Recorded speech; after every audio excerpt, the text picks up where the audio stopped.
പാർട്ടിയുമായുള്ള അകൽച്ച അവസാനിപ്പിച്ച് ദേവികുളം മുൻ എംഎൽഎ എസ് രാജേന്ദ്രൻ. പാർട്ടിയിലെ മുതിർന്ന നേതാക്കൾ എസ് രാജേന്ദ്രനുമായി നടത്തിയ ചർച്ചകൾക്കൊടുവിലാണ് നിസ്സഹകരണം അവസാനിപ്പിക്കാൻ രാജേന്ദ്രൻ തീരുമാനം കൈക്കൊണ്ടത്. മൂന്നാറിൽ ഇന്ന് നടന്ന LDF ദേവികുളം നിയോജക മണ്ഡലം കൺവെൻഷനിൽ രാജേന്ദ്രൻ പങ്കെടുത്തു. MM മണി MLA ഉൾപ്പെടെയുള്ളവരും കൺവെൻഷനിൽ പങ്കെടുത്തു. കഴിഞ്ഞ കുറേ നാളുകളായി CPM-മായി അകന്നു നിന്നിരുന്ന ദേവികുളം മുൻ MLA എസ് രാജേന്ദ്രൻ പാർട്ടിയുമായുള്ള ചേർച്ചക്കുറവ് അവസാനിപ്പിക്കുന്നുവെന്ന സൂചന നൽകിയാണ് മൂന്നാറിൽ ഇന്ന് നടന്ന LDF-ന്റെ ദേവികുളം നിയോജക മണ്ഡലം കൺവെൻഷനിൽ പങ്കെടുത്തത്.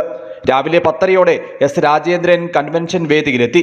പാർട്ടിയിലെ മുതിർന്ന നേതാക്കൾ എസ് രാജേന്ദ്രനുമായി കഴിഞ്ഞ ദിവസങ്ങളിൽ നടത്തിയ ചർച്ചകൾക്കൊടുവിലാണ് നിസ്സഹകരണം അവസാനിപ്പിക്കാൻ രാജേന്ദ്രൻ തീരുമാനം കൈക്കൊണ്ടതെന്നാണ് വിവരം. പാർട്ടിക്ക് പോറൽ വരുത്തുന്ന കാര്യങ്ങൾ ചെയ്യാൻ താല്പര്യമുള്ള ആളല്ല താനെന്നും തിരഞ്ഞെടുപ്പിലും താൻ ആ സമീപനം തന്നെ സ്വീകരിക്കുമെന്നും എസ് രാജേന്ദ്രൻ പറഞ്ഞു. പാർട്ടിക്കൊരു പോറൽ പറ്റുന്ന ഒരു കാര്യങ്ങളും പറയാനോ ചെയ്യാനോ താല്പര്യമുള്ള ആളല്ല. തെരഞ്ഞെടുപ്പിലും ആ സമീപനം ഉണ്ടാവും. എസ് രാജേന്ദ്രൻ BJP-യിലേക്ക് പോകുന്നുവെന്ന തരത്തിലുള്ള ചില അഭ്യൂഹങ്ങൾ ദിവസങ്ങൾക്ക് മുമ്പ് ഉയർന്നിരുന്നു.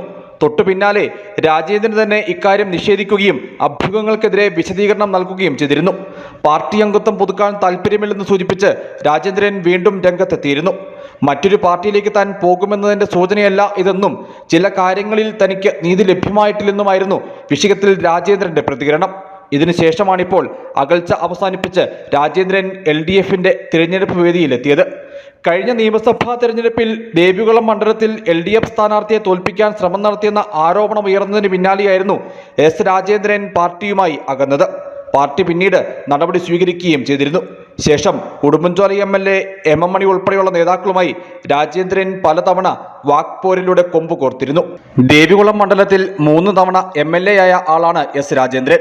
മണ്ഡലത്തിലെ പാർട്ടിയുടെ മുതിർന്ന നേതാക്കളിൽ ഒരാളെന്ന നിലയിൽ രാജേന്ദ്രൻ പാർട്ടിയിൽ നിന്ന് അകന്നു പോകുന്നത് ഗുണം ചെയ്യില്ല എന്ന വിലയിരുത്തൽ പാർട്ടി നേതൃത്വത്തിനുള്ളതായാണ് വിവരം. News bureau, Adimali.